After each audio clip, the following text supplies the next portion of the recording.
그렇기 때문에 라고 해서 100% 사기냐? 아닙니다. 그건 아니에요. 그런데 경우에 따라서는 이라는 사정이 사기죄라고 판단받는데 악영향을 끼칠 소지는 있다는 거죠.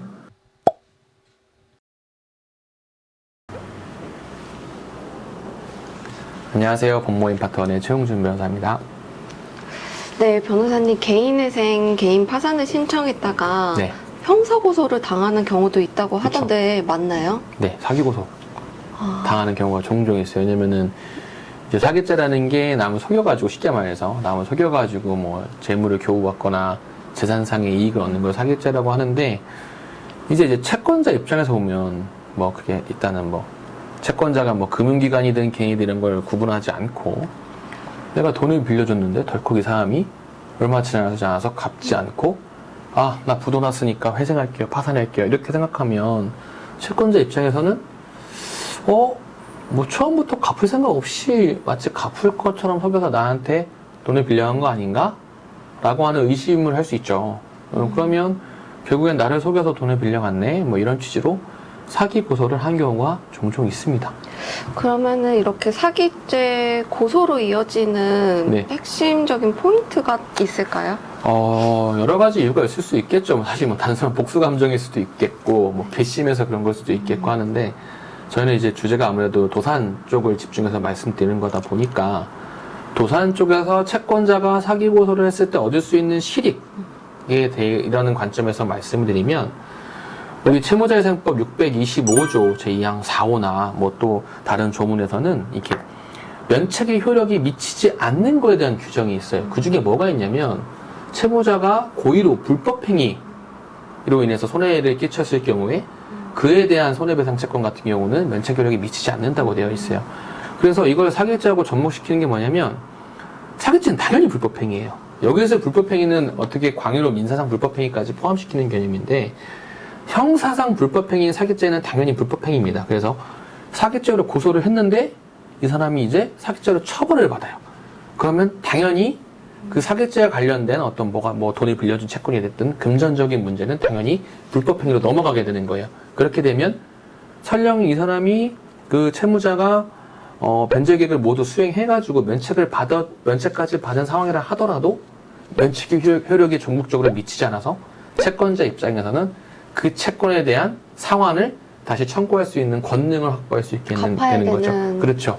이런 측면이 이제 회생적인 관점에서 또는 파산적인 관점에서 사기죄로 고소했을 때 채권자가 얻을 수 있는 어떤 일종의 실익이다라고 보시면 될 것 같아요. 그러면 이렇게 사기죄로 형사고소를 당했을 경우에는 어떻게 해야 할까요? 일단은 가장 자세하게 내가 누군가께 돈을 빌린 경우가 가장 흔하니까, 뭐 우리가 뭐 카드를 쓰는 것도 결국에는 이제 여신기관에서 돈을 미리 빌린 거와 마찬가지잖아요. 그래서 제가 돈을 빌리는 행위라고 간단히 이제 행위 형식을 정해서 말씀을 드리면, 내가 돈을 빌릴 때 당시의 상황, 그리고 뭐라고 하면서 돈을 빌렸는지, 그리고 그 이후에 정말로 뭐 이자를 갚은 내역이 있는지, 아니면 빌린 돈의 원금을 일부 상환한 내역이 있는지, 이런 것들에 대한 어떤 재반 절차를 모두 꼼꼼히 살펴보고 관련된 자료들을 수집하는 게 좋아요. 왜냐면 이게 너무 당연한 얘기지만 결국 사기죄, 제가 이제 형사변호도 하니까 형사변호 하다 보면 수사기관의 관점은 결국에는 이 사람의 돈을 빌렸을 때 변제할 능력 또는 변제할 의사가 있었는지 여부를 종국적으로는 가장 많이 봐요. 근데 예를 들어서 이 사람이 누구와 보더라도 너무나 심각한 부도 상태였고, 또 심지어는 내가 이거 나 생활 자금이 부족해서 돈을 빌려라고 했는데 알고 보니 그런 명목으로 누군가한테 빌린 돈을 전혀 엉뚱한 용처에다 사용해버리고, 이러면 이제 이 사람은 처음부터 변제할 의사나 능력이 없었고, 그렇기 때문에 그런 상황에서 다른 사람을 속여서 돈을 빌렸다라고 판단이 내줄 수 있습니다. 그렇기 때문에 내가 정말로 그 돈을 빌릴 당시에는 비록 뭐 넉넉치 않았지만 얼마든지 장기적으로 내가 채권자한테 설명한 대로 변제할 능력과 의사가 있었다라는 것을 소명하시는 게 가장 중요하고, 그렇기 때문에 이는 결국 돈을 빌릴 당시 그리고 그 직후에 뭐 통장 거래 내역도 될 수 있고, 내가 뭐 월급을 받았던 내역도 될 수 있고, 이자를 준 내역도 될 수 있고, 이런 어떤 자료들에 의해서 소명이 가능해야만 하는 겁니다. 그리고 네. 이렇게 사기죄 고소로 이어지는 경우에는 네. 최근 채무인 경우도 좀 아무래도 있다고 그렇죠. 하던데 아무래도 최근 그렇죠. 채무가 사기죄 대상이 되나요? 아, 이게 참 된다고 하기도 그렇고 네. 안 된다고 하기도, 그러니까 이게 제가 방금 드린 말씀과 맞물리는데, 자, 최근 채무입니다. 근데 아주 좀 이해하시기 쉬우라고 극단적인 가정 해볼게요. 네. 내가 내 친구한테 돈을 빌려요. 근데 10억에 내가 원래 빚이 있는 상황에 이미 난 부도 상태예요. 친구한테, 친구야, 나 잠깐 뭐 좀 쓰려고 하는데 5천만 원만 빌려줘.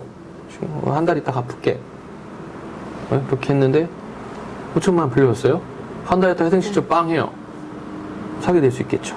이게 좀 네. 극단적인 가정이에요. 근데 예를 들어서 내가 뭐 카드값도 좀 쌓이고 했고, 그래서 생계가 조금 빡빡해지긴 했지만 내가 직장에서 월급 받는 거나 정상적이었고, 그리고 예를 들어서 아까는 제가 10억의 예를 들었지만 내가 지금 카드값 이런 게 한 6, 7천만 원 쌓여있는 상태에서 이번 달에 뭐 내가 어디 우리 자녀의 뭐 학원비 같은 거 쓰겠다든지 뭔가 일시적으로 돈의 융통이 부족해서 마찬가지로 친구한테, 친구야, 나 이번에 일주일치에서 생활비, 나 애들 교육비 말고 한 1, 2천만 원 조금 부족한데 빌려줄 수 있어? 그럼 내가 3, 4개월 있다 갚을게.